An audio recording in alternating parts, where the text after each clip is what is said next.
everyone, and welcome to LA Rams Central. I'm Anthony. And I'm Eric. And we've got another great episode for you today. It's going to be a little brief, but we're going to go over a few things. So, I think you can see. I think. At the board, we're good. Okay. So, as everyone knows, the game's wrapped up. Now, we're not going to necessarily do our preview of the playoff games until the 82.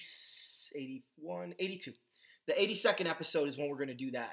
What we're doing today is pretty straightforward. We're going to go over the playoff games, all of them, as far as the teams that are now in the playoffs and how that broke down. There's still confusion on the Chargers. I'll be the first to admit that. I read the NFL tie-breaking rules, and I don't get it. But there must be something to a three-way tie that I wasn't finding in the rules. But regardless, we're going to go over the playoff teams. We're not going to cover the playoff games, although I am going to say who's playing what and who's playing where, and we'll go from there. So then after that, we're going to jump into coaches because this is Black Monday.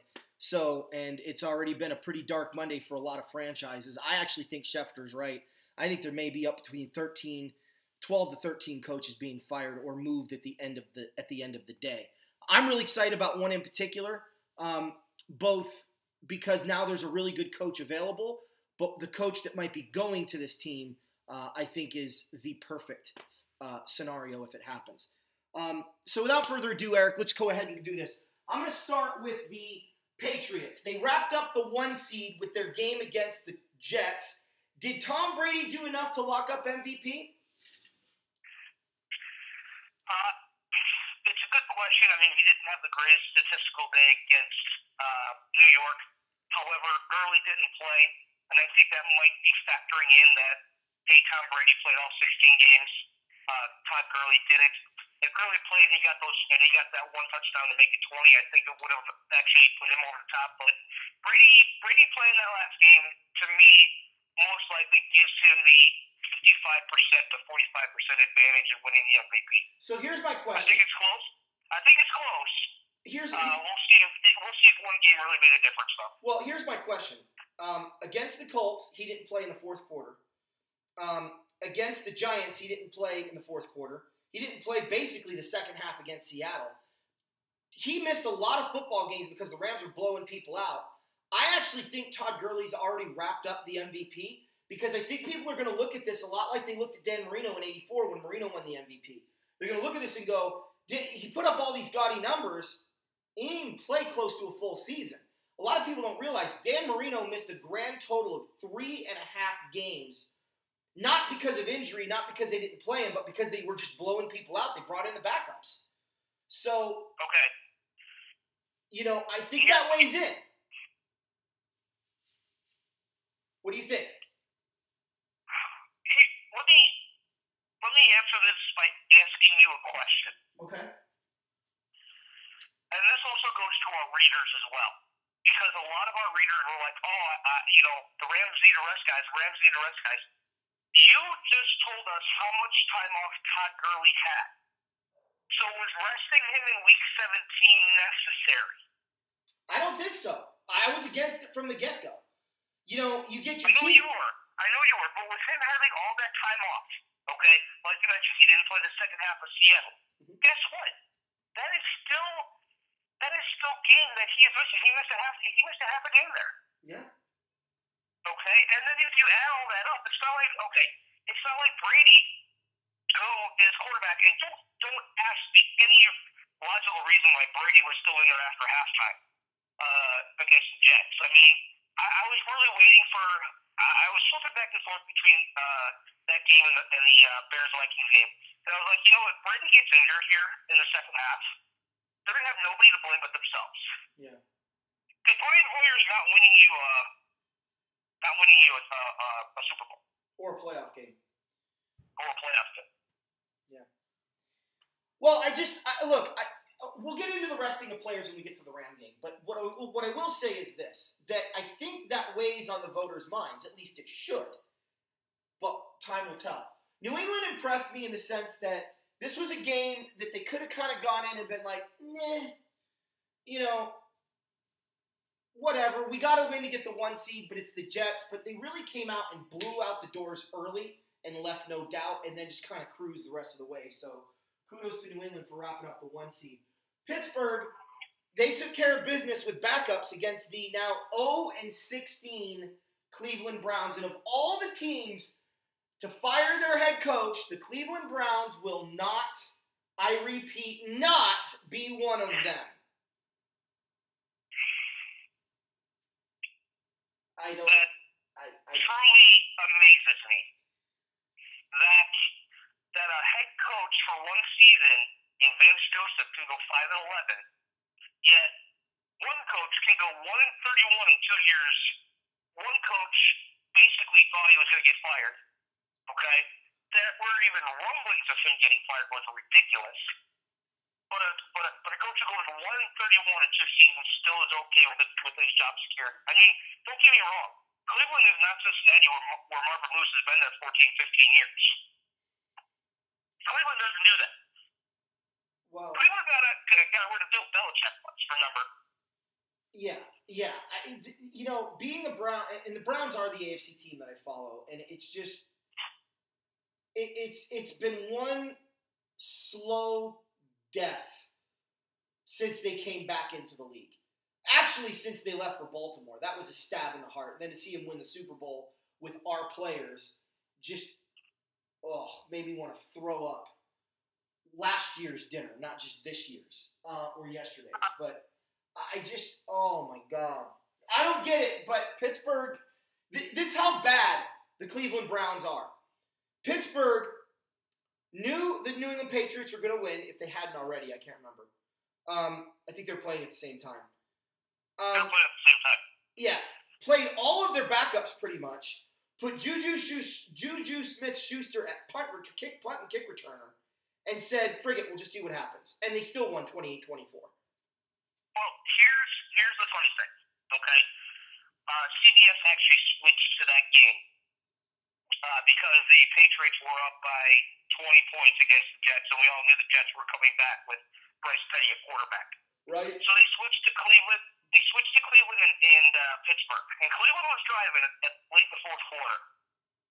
Cleveland gets to 4th and 2. Anthony, I swear to you, we could have put you at wide receiver where Corey Coleman was, and you would have caught this pass. The pass hit him in his hands, which were basically 2 inches below his eyes, and he drops it like the most Browns thing somebody could ever do. Now, I'm not faulting anybody. Obviously, it's a pass he should have caught. It's not Coleman's fault. It's not Kaiser's fault.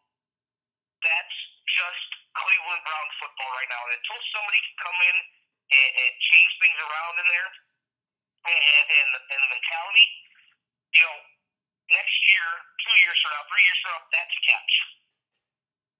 Yeah. Obviously, Coleman was against the sideline. He could have made a first down, and who knows what would have happened after that catch. Obviously, he wasn't going to go anywhere because there were defenders close by, not close enough to defend the pass, but Coleman was right there. He just flat out dropped it.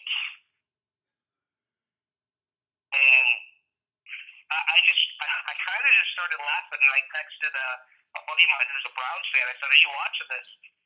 He's like, "Yeah, that hurts." Yeah. So Cleveland could have done it, but They could have done a lot of things. now they're going to throw this not this victory parade, but they're going to throw this parade, you know, to go to challenge the owner to actually do something. I'm not sure, you know, how much this is going to work for them. But I was watching. I'm like, you know, the Browns are keeping this close against the Steelers, and you know, I know Landry Jones is doing his thing. You know, Schuster Smith still played, and Martavis Bryant still played. So it's not like the Steelers didn't have anybody of significance still on the field, because they did. You know, they were just getting the wide receivers some more reps that they needed, because they need to make sure that they can play and win if Antonio Brown doesn't shoot up in 2 weeks. Yeah. No, I hear you. I want to jump ship over to the Eagles. They wrapped up the 1 seed despite losing, because they wrapped up the 1 seed last week, 6-0. I didn't watch any of the game. Did Foles play? Foles played a couple of series. He had 39 yards passing. I heard he looked atrocious. Eagles are in trouble. Yeah. Eagles are in trouble. Yeah. Well, I fully expect a Rams-Saints NFC Championship game, but we'll get to that later. Although I wouldn't be surprised if it was a Saints-Vikings NFC Championship game either. Vikings are going to be a tough out. Speaking of the Vikings, let's go to them. They took care of business. They wrapped up the 3 seed. The Vikings took care of business against the Bears. Their defense came out to play yesterday. Color me shocked, but I'm surprised that Teddy Bridgewater didn't see any action in this game. I know they put him in the week before, but I seriously thought that we would see Bridgewater, and I was surprised to see Murray and McKinnon playing the whole game along with Thielen and Diggs and Rudolph. Rudolph got a little nicked up. He was seen with a walking boot on his foot, but he's got a bye week. He'll be ready to go in 2 weeks. So he's that big force over the middle. What else can I say? Their defense is legit. They're scary. They're going to be a tough out in the NFC playoffs, no matter who they play. Yeah. Saints, Rams, Eagles, Panthers, Falcons, whoever advances, whoever they get to face. Their offense, when it starts humming, it's an offense that can challenge even the highest scoring offenses, and that includes the Rams, that includes the Patriots, that includes the Steelers. They know how to play, and Keenum's been playing well. I mean, not MVP caliber-wise, but he might be MVP for their team. Yeah. Who knows where they would be without him, because they'd be lost if they had to play Bradford injured and then Bridgewater injured as well. Mm-hmm. But he's been a savior for that team. And thing is, with Minnesota, after they're done in the playoffs, however far they go, they really have a big question mark at quarterback because Bradford signed for 1 more year, and then Bridgewater and Keenum are free agents. Yeah, it's going to be interesting. All right, so let's get to the craziness. We're going to do the 3 seed for the AFC first. Jacksonville wraps up the 3 seed despite losing to Tennessee, getting the Titans into the postseason. I think that's the game I recorded. I was hoping the two would play each other in the playoffs, but we get an even better matchup in my opinion. But I felt like Tennessee played this game smart. They played this game desperate, and I think they played this game for their head coach, who rumor was he was on the hot seat if they lose. I still think Milwaukee is on the hot seat, especially if they lose in the first round of playoffs. Really? The Titans? What does he need to do? I mean, the Titans haven't been in the postseason in forever. He navigated a very difficult stretch in a conference that, yeah, it's weak, but the Titans have holes. What do they expect until he can fix it? The biggest question mark right now is their quarterback play. They can run the ball. Obviously, they're not going to have Murray in the playoffs. They can. They have decent wide receivers, but they need Mariota to play Mariota football from last year. Yeah. That's when he was at his best. He has yet to show any type of his ability this year so far. Well, let's not forget he suffered. And maybe it's still yet to come. Let's not forget he suffered a horrific injury last year at the end of the year. Then he suffered a devastating injury this year. I mean, we can't expect the guy to be back to normal form with 2 severe injuries in consecutive years, not even a year apart.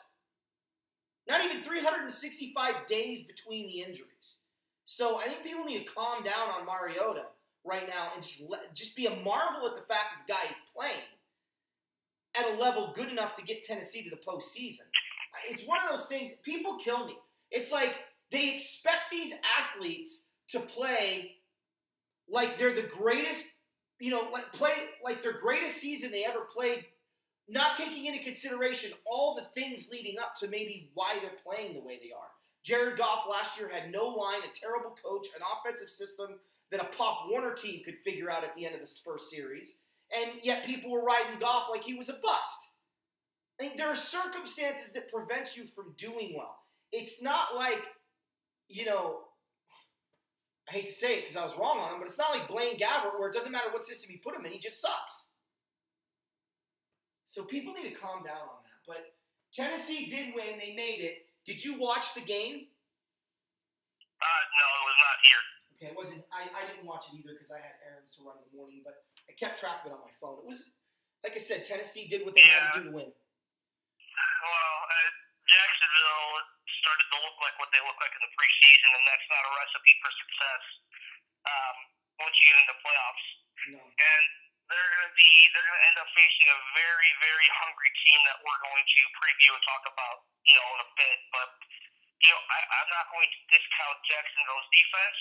Part of me, especially in Week 17, thinks, oh, hey, you know what? We're still in the playoffs. If Tennessee gets in, that's great. We probably won't face them. Let's just get this game over with, get everybody out of here healthy. Yeah, okay? That's what I think. I don't know if they're like, get Fournette healthy, get him his carries. Let's try to throw it to this guy or that guy. Get Bortles out of there. Yes, I know you play to win the game. Thank you, Herm Edwards. But you have a chance. And this is what I don't understand, and I'm kind of glad the NFL does it now, to where you play a division game Week 17, kind of keeps it interesting. But if you have a chance to knock out a division opponent out of the playoffs, do it. Don't hold back. There's nothing that's good that come out of it, because if Tennessee and Jacksonville end up facing each other, well, Tennessee's already beat Jacksonville twice. Yeah. Okay. So Tennessee's going to have all the confidence in the world. It doesn't matter what Jacksonville did the week or two prior to facing the Titans, possibly. Yeah. Okay. Now they would face each other in not wild card weekend, but the divisional weekend if they face each other. Possibly. No, they wouldn't. No, they wouldn't. They play each other in the championship game. Championship game. Yeah. I don't foresee either team getting there with the way they're playing, but stranger things have happened in the NFL. But knock out your division opponent. Always hold the upper hand when you're able to do that. The Bears didn't do that in 2010 or whenever the Packers won the Super Bowl last. 2010. And it was devastating. It's like, okay, you could knock out your division rival. They knocked them out. Packers won the Super Bowl. That's simple. Yeah. But resting guys was more important to them at that time. I guess. So we kind of did Jacksonville and Tennessee, which was the 3 seed and the 5 seed. I want to cover Kansas City. Kansas City did exactly what I thought they would do. They went into Denver and they won. They wrapped it up. They went 10-6. They're hosting the playoff game. Arrowhead's a very difficult place to play. I actually think this is going to be a good matchup. But what I was impressed with Kansas City was their ability to not sleep on an opponent when everything was locked up. They knew they were going to have the 4 seed. There was no chance to get the 3 seed, whether they won or lost. And they went out there and they took care of business. Yeah, Pat Mahomes played pretty decently against Denver.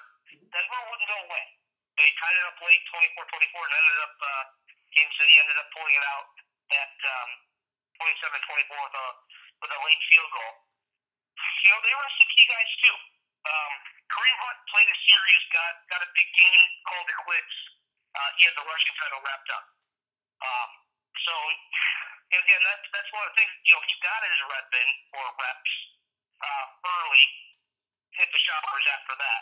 Tyreek Hill didn't play, Kelsey didn't play, and they were still able to go into Denver and put up 27 and still be a competitive game, which, let's face it, that's the type of football you want to play with your backups.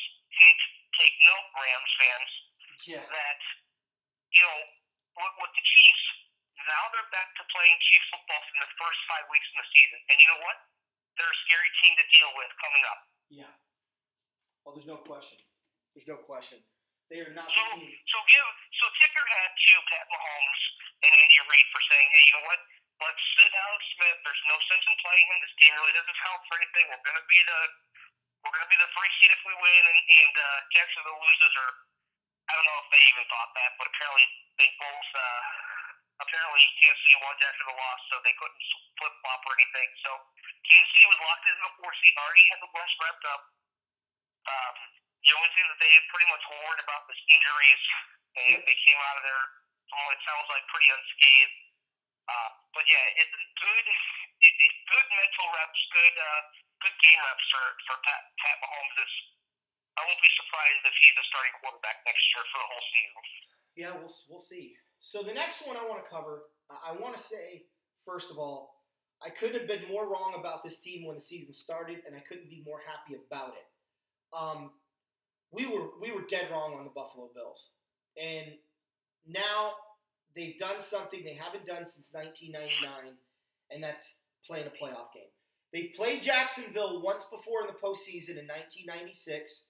Natron Means went in there and ran all over the Buffalo Bills. I think it was 27-20 was the final, and they ended up going to Denver. That was the year they pulled the miracle upset off in Denver before losing to New England in the championship game. This will be an interesting matchup in the sense that the Bills right now, they got to be, both the Bills and Jaguars got to be feeling sky high. I expect this game to be beginning to end incredibly exciting. But what I loved about Buffalo against Miami, and Eric, when you said they were going to go into Miami and lose, I just kind of laughed because the only team that goes into Miami and loses is the New England Patriots. Color that one with a question mark. Yeah, right. I knew Buffalo was going to win this game. If you saw my picks, you saw that I picked Buffalo. What impressed me is how they won. They had no idea, even at the point that they were going to the locker room, whether or not they were in the postseason or not.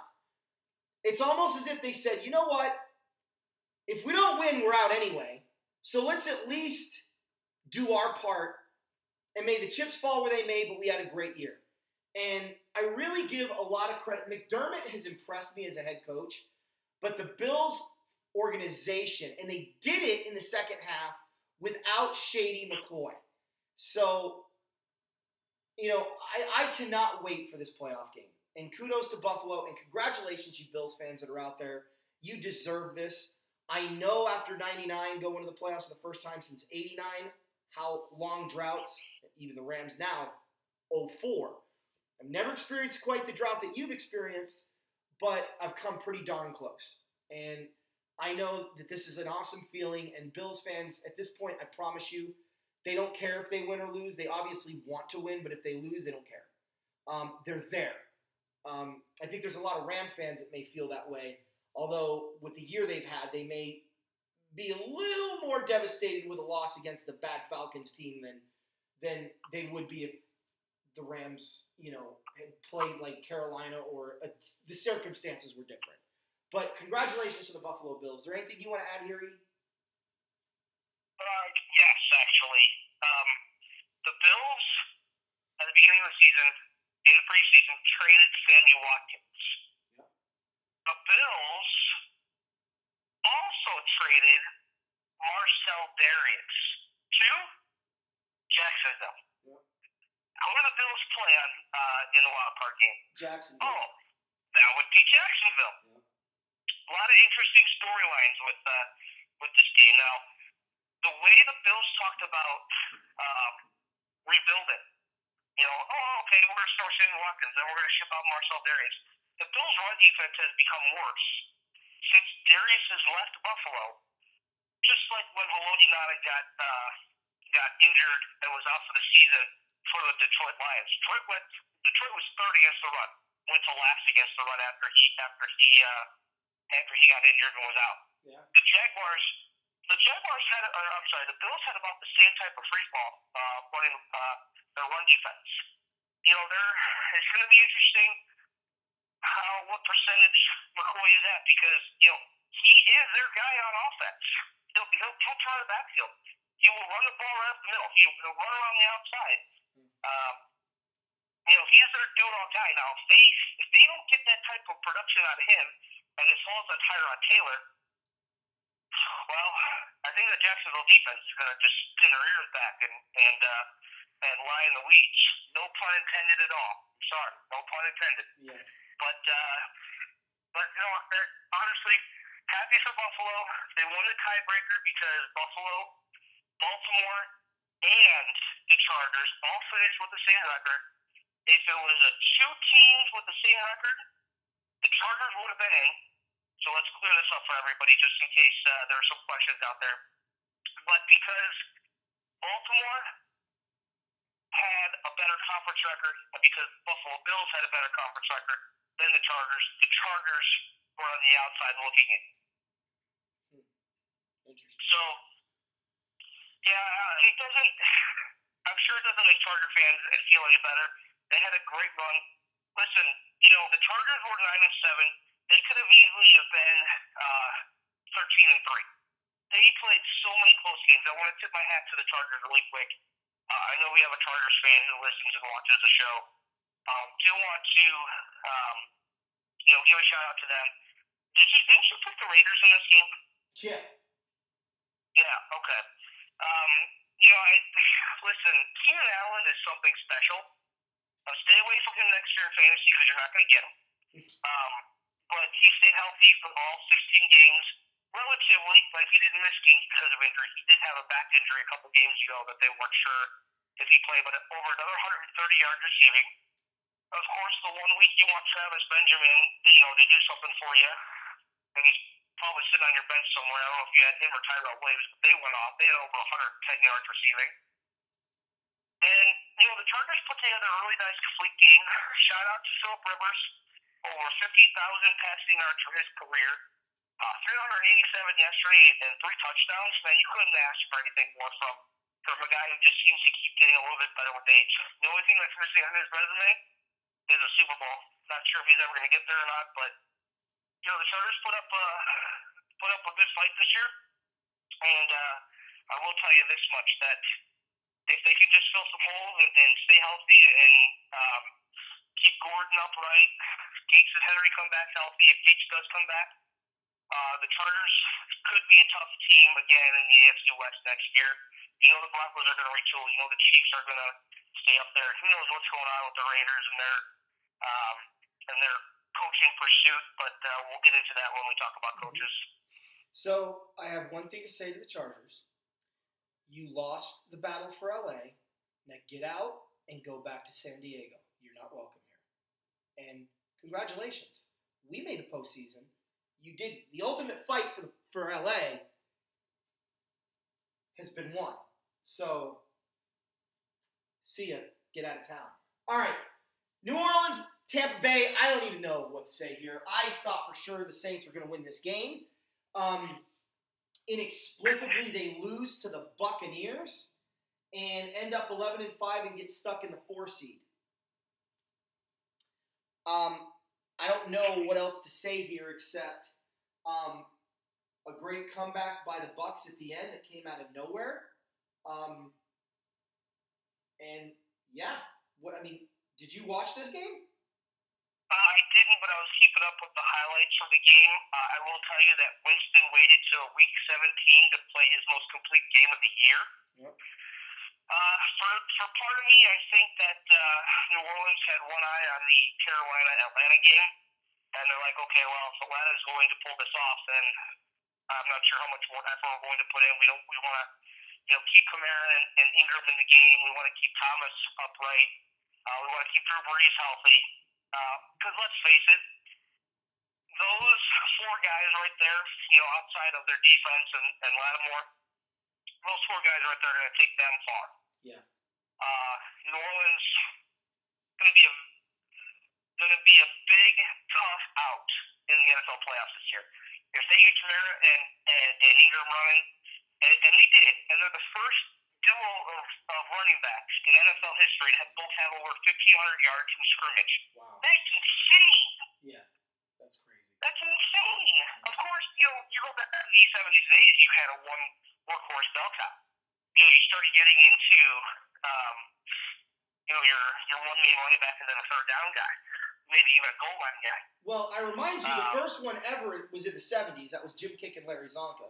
Your second one was in the 80s. It was Kevin Mack and Ernest Biner on the Browns in '85. So, right. But you're right. But it wasn't as popular as it was today, though. Yeah, you had those 2 guys. Right. And they fed off each other. Kamara and Ingram, you put them on the field at the same time. Obviously, put Ingram in the backfield and Kamara split out wide in the slot. And Brees has so many freaking targets, he'll throw to his center if he has to for a touchdown. No kidding. But yeah, New Orleans saw what they were. They probably could have, gotten that 3 seed. But, they're locked into the 4. Carolina's got the 5. New Orleans has beat Carolina twice. I'm not saying it's difficult and hasn't been done, but teams have beaten a team 3 times in a season before, so it has happened. Mm-hmm. Rare, but actually, it's not. Eric, we'll see if the Saints can pull off the trifecta. Actually, it's not rare, Eric. It happens literally 50% of the time. I think it's like. We have to go back around all the history for it. I'm pretty sure the last time the Rams did it, the Rams and Vikings. Rams beat the Seahawks. I know. Right. The Vikings had lost twice to Green Bay before they went into Lambeau and won. And I'm pretty sure that made it 8-8 all time. 8 times you sweep all 3, 8 times you lose the 3rd game after winning the first 2. So I'd have to double check that, but I'm pretty sure that's what they said back in 04. And I don't know if it's happened since, so it may be worse, it may be more, I don't know. But I'm pretty sure it's either 4-4 or 8-8 at that point. So we'll have to wait and see. Speaking of the Falcons and Panthers. Okay, hold on here. Really quick, while you look that up, I just want to make one thing clear, Eric. The Saints are beatable. They are very, very they are. Yeah, beatable. Absolutely. So, I mean, they're an impressive football team, but I don't like the Saints away from the Dome as much as I like the Saints in the Dome. So, I'll just leave it at that. Now, you're looking something up?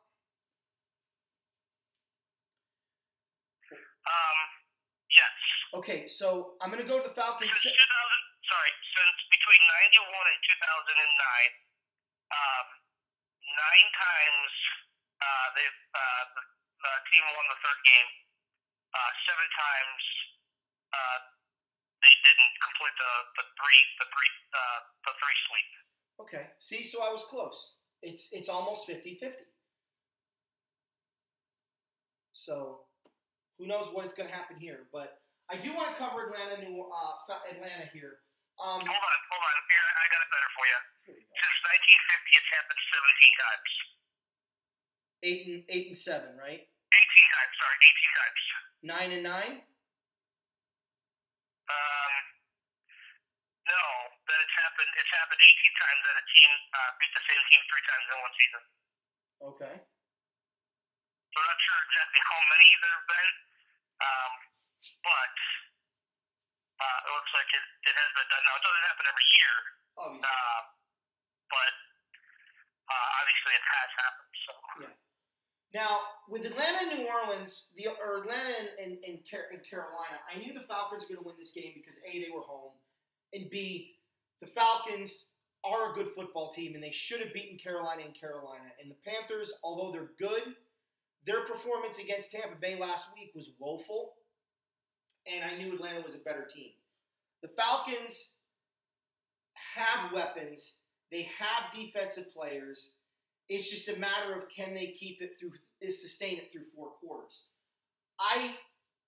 What I liked about Atlanta's performance was that their defense stuck with the system that they obviously practiced all week, and they didn't get lost in the closeness of the game like they've done all year long. It's really since the Super Bowl. Once the game gets tight, so do the Falcons' butts. And, it didn't this week. They kind of locked it down and did what they needed to do. So Atlanta gets the 6 seed. Carolina gets the 5 seed, which eliminated the Seattle Seahawks from postseason play. Now, I will tell you what I heard today. What I heard today was you were wrong. Let me just start with that. The Seahawks did not display the Falcon game on their scoreboard yesterday, per Paul Allen's request. He did not want them to scoreboard watch, so he removed that game from the scoreboard. So Seattle did not know they lost that, they were eliminated from the postseason earlier. They figured they were eliminated from the postseason when they missed the field goal and lost to the Cardinals. So, and then Allen had to break the news to him that even if they had won, they would have been eliminated because Atlanta had won. So, I just want to clear that up. I thought that was a pretty smart move by Allen. I mean, we could sit here and debate that, but it's not that hard for an offensive coordinator or defensive coordinator up in the booth to look at his phone and say, "Oh, hey, head coach, guess what? The Falcons are winning." Eric, I'm sorry, but you just showed how much of a broadcaster and not a coach you are right there. The last thing I will tell you right now as a coordinator, I never once had my phone out. I was told by every coach I ever worked with, if your phone is out on game day, you're fired. It's not, you're too involved in the game. You're not going to sit there. You might check it at halftime, but you're not going to check it in the fourth quarter while you're driving your team through play calls up the field for the game-winning field goal and go, wait a minute, we're at a timeout, let me see. Oh, we're eliminated, tell the kicker he can miss it. Like, that doesn't happen.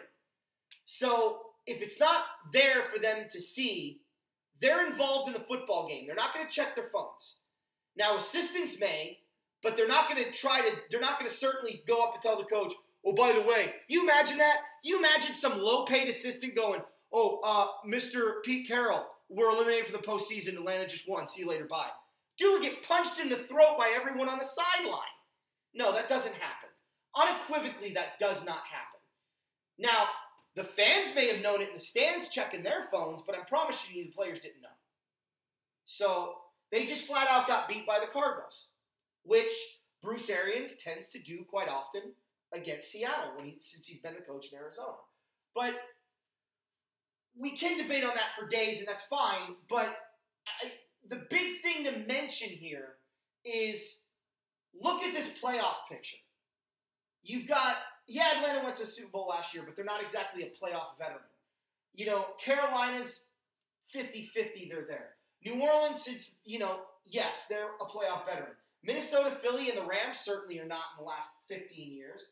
Buffalo, Jacksonville, Tennessee, even Kansas City, who's a playoff veteran, is usually one and done or win one and then lose in the second round. There are, by my count, 1, 2, 3, 4. There are 8 new teams. 5, 6, 7. 8, not new teams, because the Saints aren't a new team to the playoffs. The Falcons aren't. From last year. Right. There's 8, but there's also, for me, by my count, there's 8 opportunities for a very cool Super Bowl. Where we're not going to be stuck with New England or Pittsburgh.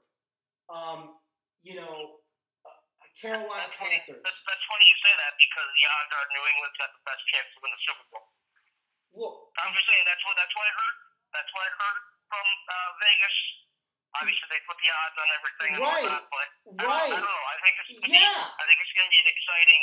I think it's going to be an exciting playoff. That's all. And Vegas also had them 5-1 to go undefeated. How did that turn out? Yeah, I don't. To me, Vegas is something to look at, sure, but I'm sorry, the AFC is not winning the Super Bowl this year. I don't care who comes out of it.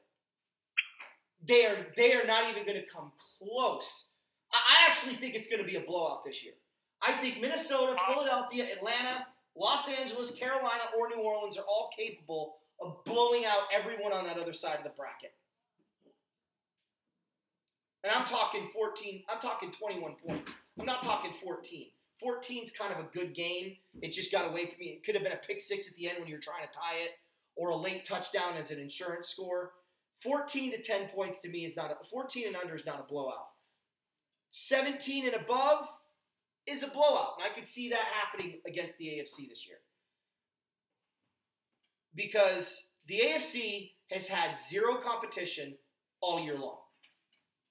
Zero. And everyone that I'm looking, the Rams beat Jacksonville and Tennessee. They didn't play, obviously, the other AFC teams. Buffalo, who did Buffalo play? Which conference? They lost to both teams. Well, they beat Atlanta. But they lost to Carolina and they lost to New Orleans. Right? You look at Kansas City. They beat Philadelphia. Okay, and that was with Carson Wentz, but that was when the Chiefs were a different team. You look at Pittsburgh and they played. Who did they play? They beat Minnesota, but the Vikings weren't the Vikings yet. And then the New England Patriots beat. They lost to Carolina. They beat New Orleans, and they beat Atlanta. But they played New Orleans in New Orleans when the Saints weren't the Saints yet, and they lost at home to Carolina, and they beat Atlanta at home. So, and the Falcons aren't going to go anyway. I would say the Falcons and Panthers are probably two of the more beatable teams in the tournament. And obviously Philly right now because there's no Carson Wentz. So I take that back. There's, by my count, 3 teams. So by that logic, why does the AFC even show up this year? Well, obviously, Eric, who outside of this office thinks the Patriots are going to lose the Super Bowl? All I'm saying is that it's not going to be as big of a blowout that you think it might be. All right. The last time I was this sure of something was when the Giants played the Patriots in the Super Bowl the first time. And everyone said that the Patriots are going undefeated. I said, no, the Giants are going to win. You're crazy. The Giants are going to win. I'm telling you, the Giants are going to win. You're an idiot. Well, who won the game? I'm telling you, if the Patriots get there, they're getting the doors blown off of that organization. I'm not saying 46-10. I'm gonna say no because the Giants aren't playing. Okay. All right. Yeah. Well, there is that. All right. Well, we spent 40 minutes on this. Now we got to talk about the Rams. So 41-18. I want to make sure I put that down. Okay. The Ram game, guys. Look, I'm not happy that we sat our veterans or our guys. It didn't end up hurting us in the end. I cannot stand the logic of, well, what if we get injured in week 17? What if you got injured in week 16? What if you got injured in week 13 like Carson Wentz? You don't rest your players because your fear of injury is great. You have a game to play. You go out and play it. The Patriots didn't rest their people, and they blew the doors off the New York Jets. And why is it any different? Because the Rams had the playoffs locked up, you know, and for me it was egregious because seeding was at stake. And that you're out there, don't even try to comment to try to explain your logic to me because you're not going to change my mind. You had an opportunity. Now, it worked out, and we still got the 3 seed, but you had an opportunity to get a 3 seed. And you did not even come close to putting up an effort. And you, by dumb luck, got the 3 seed. You had an opportunity to defeat a rival, an arch rival, in your building where you have to play next week. And I'm sorry, but my biggest fear was that the Rams would not only lose, not that they would get blown out, but that they would show zero effort for the entire game. That's not something, guys, you turn on. We're not the New England Patriots. We're not the Pittsburgh Steelers. We're not the Green Bay Packers. We've not been here before. And we went in like we were this hot-shot football team that's got everything under control, and then you go out there and you lay a stinker. And you've got to take that field again. I'm not worried about rust. Rust is a fake, made-up thing by the media. What is real is the mental state. And if the Rams are sitting there, here's the problem with this game. They're going to go in the locker room, they're going to go to the film room, and they're going to do this. They're going to be like, can we hurry this up? Because I didn't play, and that wouldn't happen if I was in the game. And all those lessons you can learn that are vital to your performance in a playoff game where everything ramps up 300% is not there. You're not paying attention to detail. You act like you're bigger and better than you really are. And trust me, Atlanta has the weapons to come in and blow the doors off of this game. It could be just like last year, 42-7. We're out of it before the game even starts. We'll find out early if they have a big kick return or we muff a freaking kick return like we did last time against this team. The Falcons have been there and they're hungry. They got a new lease on life. And we're going in not even having an effort of a football game with no care in the world. And what really bothers me is the fans out there don't seem to care. A lot of them. They're like, oh, I'm not worried about it. It's no big deal.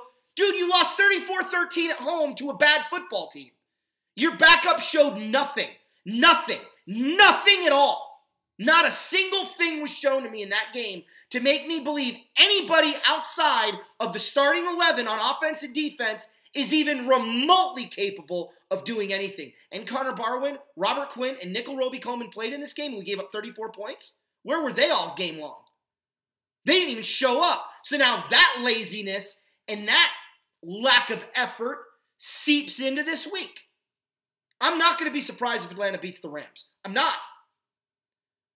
I'm going to be pissed off because I'm going to go back to week 17 and I'm going to tell everyone I told you so. Now, do I think the Rams are going to lose to the Atlanta Falcons? No. I actually think the Rams are going to handle their business and beat them just fine. But I wasn't nervous after the Tennessee game, and now I'm very nervous. Because you and I, Eric, we've seen this game before. We've seen this happen before. And it doesn't bode well. And it is truly 50-50 when you rest your guys and play the wild card game. Eric, you can look that up. It's probably hard to do. But I could tell you, I've kept track of it over the last 5 years, and it is 4-4. Now, the good news is the 4 are blowouts, and the 4 losses were 10 points or less. So, we'll see. I'm disgusted because all of my fear came through. We not only lost, we got blown out, and we showed no fight. No character, no fight, no effort, no nothing. And guys didn't seem to care to boot. So now we have to do this all over again. And you've given every doubter out there reason to continue to doubt. So I just think it would have made a lot more sense to play your starters in the first half, get them some game reps against a very good football team who's beaten very good teams of late with a very good quarterback to prepare you for Matt Ryan, and then ease off the throttle in the second half, and if you lose, you lose.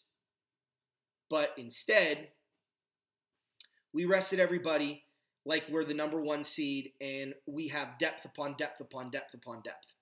So I'm not happy with this loss. I am now nervous when I was not before, but I do still think the Rams are the better team, and it did work out, and I am excited in the sense that we got the Falcons. I would have been a lot more nervous if this was Carolina coming in, because that's a defense you don't just turn on against. But the Falcons will be a nice tune-up, and then obviously if we beat Atlanta, I think we're going all the way, or Minnesota. But Eric, what did you take away from this? Am I overreacting? Yes and no. Yes, it is. I'm trying to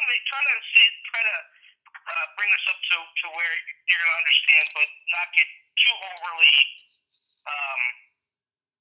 come back with some smart remark or whatnot. I won't. Week 17 is difficult to project. Do I think the Rams did the safe thing and the right thing by arresting Goff and Gurley? No, I don't. And I even posted this, when we previewed the game. I think they should have played Gurley at least for a half. They should have played Goff at least for a half. I would have liked to see what the Rams could have done against the new look 49er team. Okay? And new look, I mean new quarterback. Let Donald play a half. See what he could do. You never know. They could rattle Jimmy.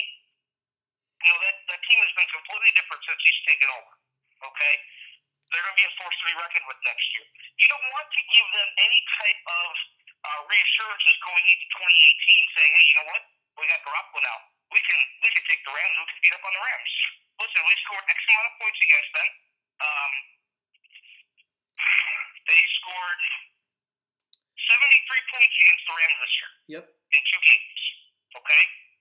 You don't want to give them any type of opportunity to build off that. Mm-mm. That's the last thing you want. Okay? As far as the game goes, listen, take it for what it is. Okay? Yes, it sucks. You lost to the Niners. That would eat at me too. Okay? I would want to hear, not from McVay, I would want to hear from Wade Phillips himself why the defense was the way it was. Why there appeared to be no game plan. Until I hear an answer from Wade Phillips, I'm not satisfied. Yeah. Okay? He should be the one held most accountable for that game yesterday and why 34 points were given up. Now, the offense, okay, you're resting guys. Rashawn Manning is not going to light up the scoreboard. It's not college. Okay? He's not playing against some no-name defense in the Pac-12. Right. But they kept everybody healthy. That was the main thing. If good in my head saying after week 17, who are you picking between the Rams and the Falcons? I'm picking the Rams. Can the Falcons score? Yes. Are the Falcons a completely different team outside of the dome? Absolutely. Same thing with the Saints. We've seen it time and time again. Those teams are built for indoors. The Rams are not. The Rams, with Gurley, and don't get me wrong, Freeman can run anywhere. Okay? Freeman's a great running back. But Gurley on natural grass, you've seen his speed, especially in week 16. Yep. That's where I think the Rams take that game. And I'll go into more detail when we preview that game. Yeah, man, I got to tell you too, Eric, that USC turf, the Coliseum turf looked amazing. I haven't seen grass look like that since the Anaheim days. That grass was cut short, sharp, and man, if it's like that for the playoffs, it's going to be like Gurley on turf. I mean, that stuff is so compacted, and it was a beautiful looking field. It really was. Listen, one last thing I want to cut. You know what? Hold on. Talking about the Rams, but I do have this question for their opponent for you, not the Falcons, but who they just played, the 49ers. And this is a couple of questions. Imagine where the 49ers would be if Garoppolo was there the whole season. That's one rhetorical question for you. Two, did you know that the Patriots did not want to do wrong by Garoppolo and trade him to Cleveland for those picks? Oh, yeah, that's an easy story to tell now. That's a bunch of horse crap. That's a bunch of... Man. Dude! If Cleveland is really offering you 2-1s for Garoppolo... Dude! Okay. Stop! I'm just saying. I'm so tired of this organization getting every single benefit. Look, the reason the Patriots have been good for 17 years is because the competition in the AFC has been garbage for 17 years. That's not their fault. It's not. But it doesn't then make you the greatest team of all time because you're in a conference that doesn't want to play anymore. Okay? That's number one. Number two, this was a bone. They did not expect Jimmy Garoppolo. The 49ers were just as bad as the Cleveland Browns at the time of the trade. So don't give me that crap they were trying to make right by Jimmy Garoppolo. That's the organization going, we effed up big time letting him go for so cheap. Hurry up. Let's come up with a story so we look like we're smarter than we really are. I'm telling you, dude, when Belichick and Brady retire, I am going to watch every single Patriot game with a smile on my face as that organization burns to the ground. It's going to be glorious. Why didn't they trade him to Cleveland? Huh? Why didn't they trade him to Cleveland? Okay. Should they have? Why? Well, if you're getting proposed 2 first-round picks. I'll tell you why. Because the Patriots think they're smarter than everybody else. And they thought if Cleveland's going to offer this with no exposure except for 2 games, we're going to tell everybody we want more than... Everyone knew what the Browns offered, and they didn't make the trade. So the assumption was they wanted more. And nobody knocked on their door until the deadline. And when the Patriots got an offer, because I'm telling you, no one bid after the Browns back on draft day. Because no one was willing to give up 3 1s for an unproven player. Or 2 1s and a really good player. So the Patriots got caught with their pants down, and the 49ers, they thought gave them a bail, because they didn't think Garoppolo was this good. They wanted the maximum out that they could get. And when their plan failed, the very first team to offer, they bid.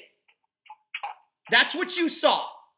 That's all it was. They tried to get more than 2 1s for Jimmy G, thinking it's a quarterback-driven league and people will offer that. Look what the Rams gave up to get Jared Goff. They gave up the house, and that's what they wanted the Browns to do. But really quick, it's obvious the Rams need a backup quarterback. I'm going to give you a few names here. I half jokingly was going back and forth with LT. He's like, I put Mannion is ... awful. No surprise at all. Great observation. So, his great observation was on Niners momentum change with the Goodwin gone, which it had at that point. And he says, yeah, we needed a better backup. And I was like, Case Keenum? I was joking, though. He's like, haha, you love him. I said, no, all seriousness, I only want one guy. And there's actually more than one I'm looking at. I like the idea of Colt McCoy in a Ram uniform. What do you think of that? I got others. I just want your opinion on the names as I bring them up to you for a backup next year. Do you like Colt? Well, I'm sorry, who? Colt McCoy? No, I don't. As a backup, okay. What about, and I love this guy. I followed him all the way back when he was in college. Mike Bercovici. For backup for who? He's the backup for the Chargers. He used to play at ASU. No, I know he is, but who are you trying to back up? Goff, because Mannion is friggin' awful.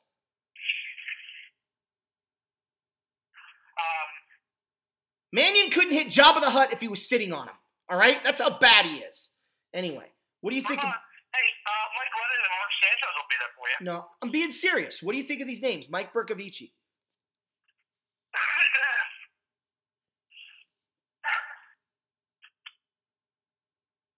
I don't know the type of talent he brings if Goff goes out.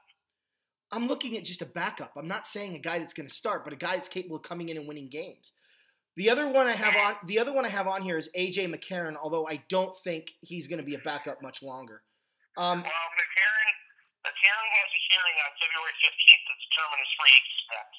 Okay, so we'll see. I can see him being a starter. Here's one that may surprise you, but I really do love him as a backup. And I think he's a more than serviceable backup, and that's Kevin Hogan, the kid that was from Stanford that's in Cleveland now. Yeah, I know who he is. He's had some success as a starter, so that was kind of my 2 cents on the Rams backup situation. Okay, coaches. Let's talk coaches. So the one I'm most excited about, we'll talk about. I'm most excited about the Raiders situation because I do think Jack Del Rio is a good coach. I do think it's ridiculous that the Raiders let him go. But I do think Jack Del Rio is going to end up going somewhere and making an organization very, very successful. But they're offering John Gruden, their words, not mine, an offer he cannot refuse. If Gruden ends up in Oakland, I am going to be going crazy. And the funniest thing I heard about this was they were talking to Prime and LT, LaDainian Tomlinson, about this. And Dion was like, we need Gruden back in the league. It's good no matter who he goes to. That's necessary. And they asked LT, and all LT said was, I'm a Charger, man. He doesn't want him to go to Oakland. I thought that was hilarious. But what do you make of that move? Well, first, Gruden has to say yes. Right. And Gruden is going to honor his commitment to Monday Night Football and broadcast the Chiefs-Titans game, which is interesting because why should the Chiefs let him into any production meetings? That's what I'm hearing out here. Now, how much that they're going to do that remains to be seen. From what I'm hearing, is that there's an ownership stake involved, and so apparently this offer might be too good to be true. But listen, there is nothing that says Gruden is definitely going to accept this job, and I'll tell you why. Because last year, Gruden had this pretty awesome meeting with the Colts and their front office staff, including their owner Irsay. And where did Gruden end up? Now you could say, oh, he didn't want to go to Indy. He's got no ties to Indy, but he had a good quarterback, or a young quarterback, I should say, that he could groom in Andrew Luck. And they already had pieces on offense, except the offensive line, to be able to make a run. Well, he chose to stay in the booth. I told you. To me, let me finish. To me, Gruden, if he doesn't take this Oakland job, I don't see him ever getting back into coaching. Well, it goes back to what he's a lot like Bill Cowher. Yeah. Okay? He's gone so long already without a head coaching position, and he's been tied to Tennessee. He's been tied to this NFL team. He's been tied to that NFL team. And where is he? He's still in the booth. So if we don't know by next Sunday, Monday, Tuesday of next week, I don't think Gruden leaves the booth. I told you, and I continue to stand by this, John Gruden is waiting for his favorite team to come call him. I don't know who that is, but that's what's going to get him out of the booth. So, we'll see. We'll see. What other coaching changes, Eric? This is your segment. Changes are Jim Caldwell has been fired in Detroit, which we had an inkling about that even into before the season started. Mm-hmm. John Fox got fired out of Chicago, and we knew that before the Bears even played a game in 2017. Mm-hmm. Chuck Pagano got fired in Indianapolis, and we knew that after basically Irsay fired his GM last year and hired Chris Ballard, and he told Pagano that he was going to keep his job. So we already saw the writing on the wall for that one. Mm-hmm. We all know Ben McAdoo was out in New York. That happened during the season. Bruce Arians retired from the Cardinals, so they're going to be looking for a head coach. And who am I missing? For 6. Del Rio and all. Which we already covered. That is so far right now who's all been let go or resigned from their head coaching positions. Well, there might be a couple more. Well, I'm just reading Raiders confident John Gruden will replace Del Rio. Here's something interesting. Are you ready? Don Capers out as Packers D coordinator. Yeah, we knew that. Apparently, the biggest name on the D coordinator block is none other than the Bears' Vic Fangio. He's apparently rumored to be high on the Packers list for D coordinators. That would be just a punch to the gut if he went to the Packers. Yeah, that'd be messed up. For the same position, why would you? I don't know. Maybe because he feels he has a better chance to win. I don't know. Look, maybe he gets the head coaching job in Chicago. There's that rumor too, but I think the Bears are going to be looking for an offensive-minded coach. I don't think Fangio would stay in Chicago if he were to continue being the D coordinator, because he's technically a quote-unquote free agent. But we'll see. Baltimore is looking for a defensive coordinator as well, because they're going their coach PC. His last name is Pease, P-E-E-S. Forget his first name off the top of my head. But he's retired. Dan Pease. After 45 years in football. Dan Pease. Dan Pease. There we go. Well, I'll tell you, of the head coaches, Pagano, Del Rio, those are 2. What were the other ones you said? Fox, Caldwell. That it? Oh, yeah. That's it for now. Yeah, Del Rio, Pagano will end up somewhere. I think they're good coaches. I don't think they're recycled dog crap. Fox needs to go away. He needs to retire. Caldwell's never been good. He's had 2 good years in his entire coaching career. He's garbage. He benefited from Peyton Manning, and then the year without Peyton Manning, he went 1-15, and then or 2-14, and then in Detroit. 2-14 with Curtis Pants. Yeah, and then he gets Andrew Luck, but they let him go. He goes to Detroit. He has Stafford, and then he screwed the pooch this year with him. Caldwell's garbage. Get rid of him. Get him out of coaching. Let's get some new faces in here. I'll be interested to see how those things. New faces. Who would you like to see? Jim Bob Cooter. Thank you. Thank you, first name. Thank you. I told you this before, and I'm going to tell it to your listeners as well, that don't be surprised if you see it. I know you're going to come back with a rebuttal on this, but another hot name in the coaching circle, Dave Togue. He's the special teams coordinator in Kansas City. He's got ties with Chris Ballard, the GM of the Colts. So he's already expected to get an interview there. I won't be surprised if he gets a head coaching job there. But stranger things have happened. We'll see what Mr. Irsay has to say on that once that process is complete. According to LA Rams Turf Times, there's interest. The Rams have been contacted for people to interview special teams coordinator Jim Fossil. So there must be something about special teams coordinators that people are looking at right now. I don't know what it is. But he does have head coaching experience for 3 games, 4 games, whatever it was. So that'll be interesting. But, we'll see. So I think there's going to be a lot of movement. I think the most egregious firing was one that didn't happen. And that was Hugh Jackson. Now, we did forget to mention, with Arians retiring and Marvin Lewis is out in Cincinnati. So we'll see how these things shape up. Well, Marvin Lewis is currently talking with the owner of the Bengals, and there is talk about him retaining his head coaching position, which I thought he'd been gone. So somebody must have talked to him about possibly staying. Yeah. But it looks like they're going to have to change some things around there in the front office, or even personnel on the field as well, or front office personnel for him to stay.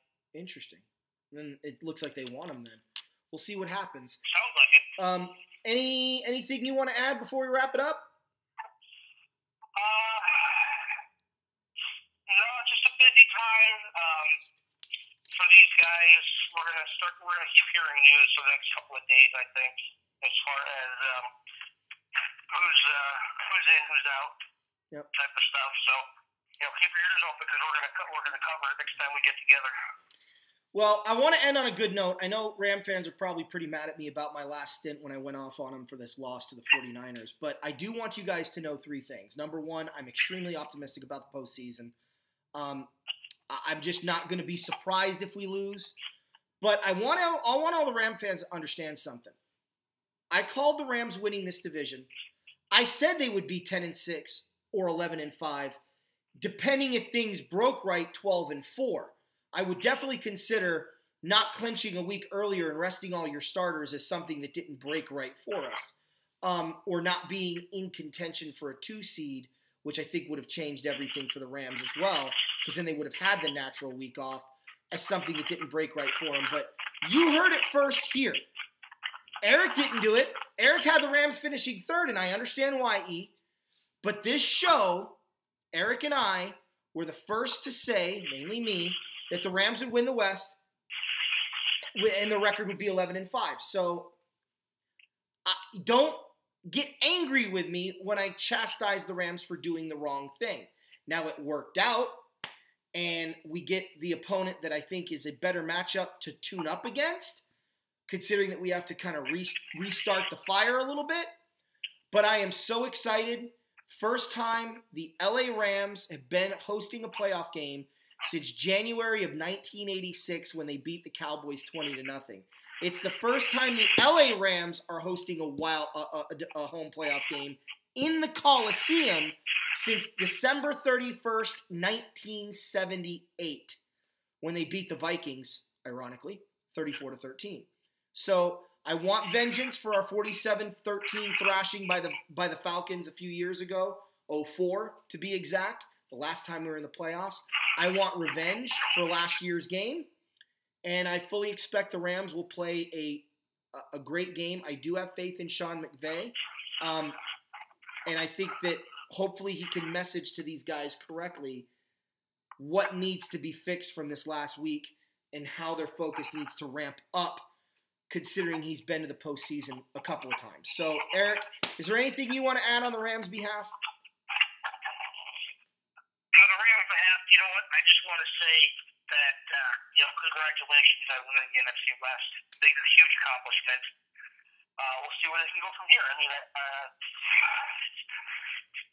they're gonna have some big games come up, and we'll see how they play in those games. Agreed. Well, I'm Anthony.